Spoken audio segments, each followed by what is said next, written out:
Welcome to the Deep Dive from All Sorts podcast.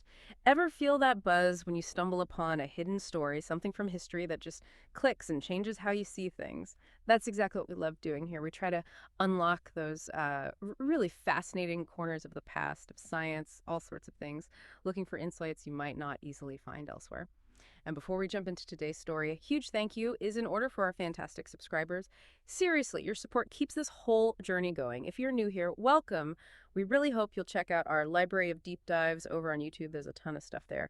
And please do connect with us on X, Instagram, and Threads to keep up with everything All Sorts podcast. Okay, so today we're heading back to World War II. We're going to explore the Kawasaki Ki-45 Toryu. You might know it by its allied reporting name, Nick.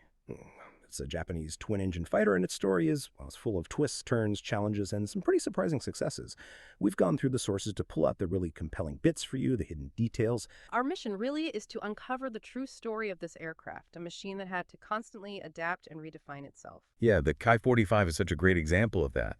How wartime needs just completely reshaped the original plans. Its development wasn't smooth sailing at all. It was, setback after setback, then reinvention, until it finally found its niche in the Pacific, often in ways nobody expected at the start. That's a great way to put it. So let's set the scene. The whole idea of the heavy fighter back in the 30s and 40s, these weren't like the quick, nimble, single-engine fighters. They were built heavier, right, for bigger guns, longer range, usually twin engines, more than one crew member. What was the thinking behind them? Well, globally, many air forces saw a real strategic need for them. You have the German Zerstörer concept, the destroyer. The Messerschmitt Beak 110 is a classic example. The idea was, long-range escort for bombers, powerful enough to take down enemy bombers too. But the reality was harsher. The Beak 110, especially during the Battle of Britain, really struggled against fighters like the Spitfire. It just wasn't agile enough for that kind of fight. It showed the theory didn't always work out in practice. Right, a tough lesson learned over Europe. So why did Japan go down a similar path? What was pushing them towards twin-engine designs, particularly given the huge distances in the Pacific and the limited range of their existing fighters? That vastness was the key driver. The Pacific is just immense. Single-engine fighters, like the Zero, while excellent, just couldn't cover the distances needed for long patrols or escorting bombers deep into enemy territory. So that strategic need for range pushed the Army, in March 1937, to ask manufacturers for a twin-engine heavy fighter. But there was a problem right from the start. The Army itself couldn't quite agree on what was most important: speed, firepower, maneuverability. This disagreement led to some, let's say, vague requirements initially. Made it tough for the designers. Yeah, hard to hit a target if it keeps shifting. Still, 3 companies gave it a shot: Nakajima with the Ki-37, Kawasaki with the Ki-38, and Mitsubishi with the Ki-39. But it wasn't really a 3-horse race for long, was it? No, not at all. Nakajima and Mitsubishi actually dropped out pretty quickly. They might have seen the writing on the wall with the requirements, or maybe had other priorities. So it left Kawasaki carrying the torch, led by Isamu Imashi at that point. And their first attempt was the Ki-38. What was that like? It was quite a modern design for the time, actually. A sleek monoplane. It had these quite distinctive elliptical wings and 2 liquid-cooled V-12 engines. They even built a full-scale mock-up by October 1937. But then, things stalled again. The project got shelved temporarily while the Army hammered out, exactly what they wanted this fighter to do. So that pause was crucial, because in December 1937, Kawasaki got new orders. Take the Ki-38 concept and evolve it into the Ki-45. But this time, based on a much clearer, more defined specification for a twin-engine, 2-seat fighter, this was the real beginning. Exactly. That new spec finally gave the project the focus it needed. The Army had a clearer picture, and Kawasaki could really get down to designing the Ki-45 proper, though the goals were pretty high. High is right. They were demanding a top speed of 540 kilometers per hour. That's about 335 miles per hour at 3,500 meters. Plus, it needed to operate between 2,000 and 5,000 meters and have an endurance of almost 5 hours. That's asking a lot for an aircraft back then. Oh, absolutely. Very ambitious specs. It clearly shows they wanted a serious long-range machine.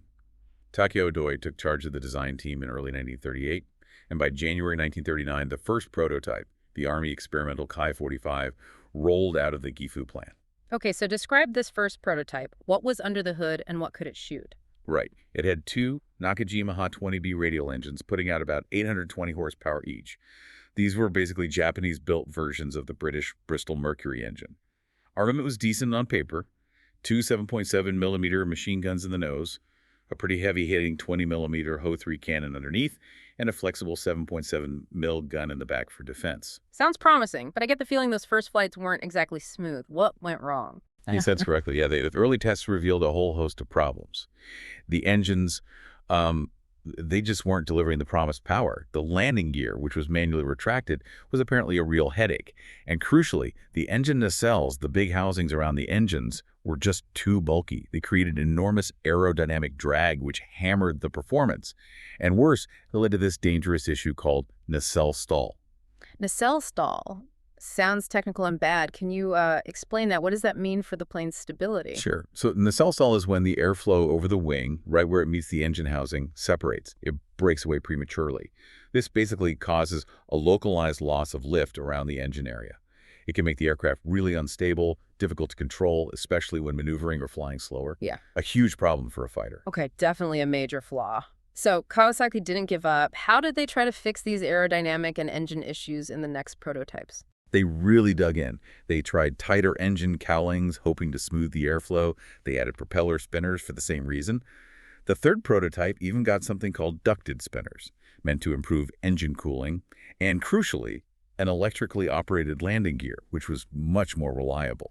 They were tackling the problems one by one. But even with all that effort, the speed still wasn't there, right? Only reaching about 480 kilometers per hour, way off the target. Exactly. Still significantly underpowered and draggy. And that led the Army, in late 1939, to basically halt the flight trials. They left several other prototypes unfinished. It really looked like the Ki-45 project was on the verge of being scrapped completely, a really low point for the team. Must have been incredibly frustrating. But then, April 1940, a critical moment. Kawasaki gets new instructions. Take an unfinished airframe and fit it with completely different engines. These were the Nakajima Ha-25s, 1,000 horsepower, more compact, and crucially, they had single-stage superchargers. How did this change things? It changed everything. The Ha-25s weren't just more powerful.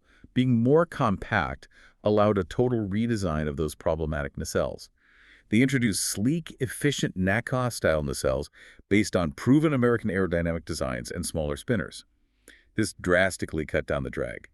The revised prototype, called the Experimental Improved Type 1 Ki-45, flew in July 1940. And despite a small issue with a cowling flap, it hit 520 kilometers per hour. Wow, much closer to the original goal. Yes, it was a massive breakthrough. The superchargers were also key, improving performance at the higher altitudes needed for interception. It proved the core concept could work with the right engine and aerodynamics. So this wasn't just tweaking. Takeo Doi led a major redesign that resulted in the Ki-45 KAI. What else changed beyond the engines and nacelles? The KAI, which means modified or improved, was significantly different. The fuselage was slimmer, more streamlined. The wing was redesigned to straight-tapered, longer span, more area.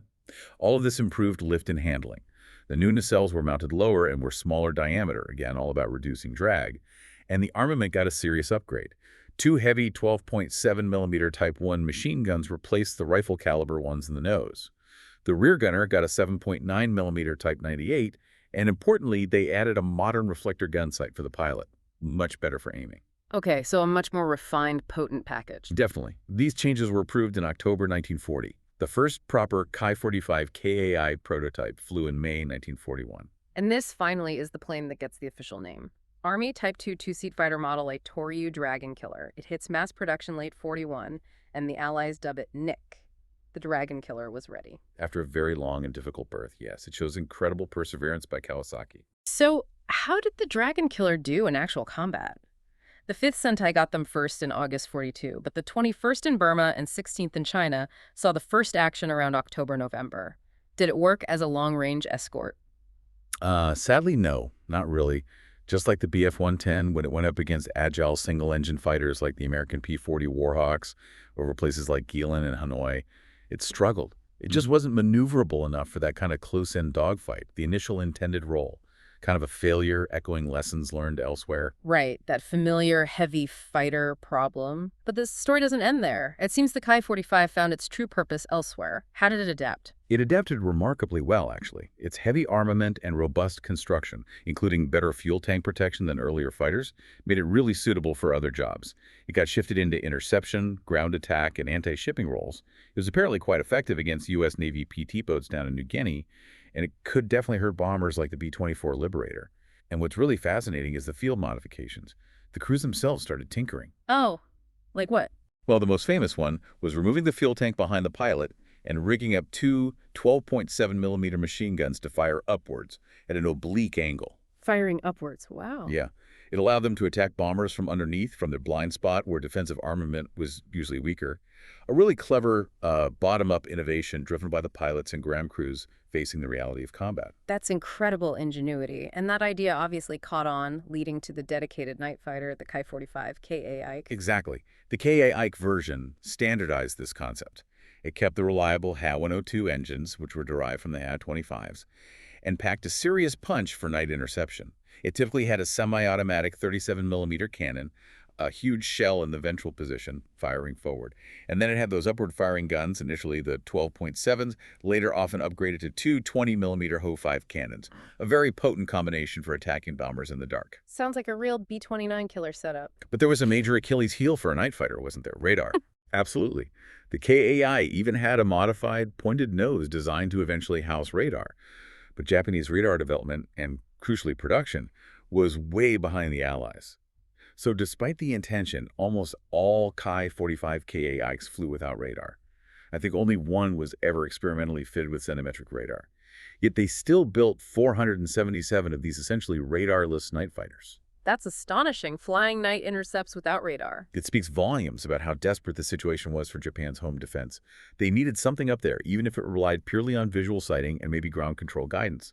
It also highlights a critical weakness in their technological and industrial base compared to the Allies. And despite that handicap, they did have some success, didn't they? Especially defending against the B-29s. They did. Famously, on the very first B-29 raid over mainland Japan, Ki-45s were credited with shooting down at least 8 of them.